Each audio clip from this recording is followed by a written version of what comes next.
يعني ده رخصة فتح محل بيت دعارة، لا مؤاخذة يعني. والله اه انه بناء على التماس العائلة المذكورة. الكلام ده هيطلع انا ماليش دعوة، بس استنى، ده حاجة تحفة.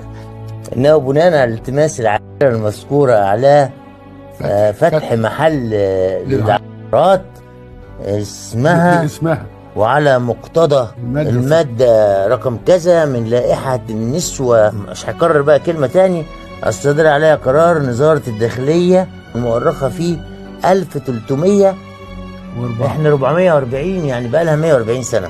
القضية بأن كل من يرغب من الأوروبيين أو من أبناء العرب فتح محل العاهرات يجب عليه أولا أخذ رخصة بذلك من الإدارة المحلية. وأنت شايل الحاجات دي يا دكتور؟ ده ممكن يفشوك. ما عشان كده ما بقولهاش لحد.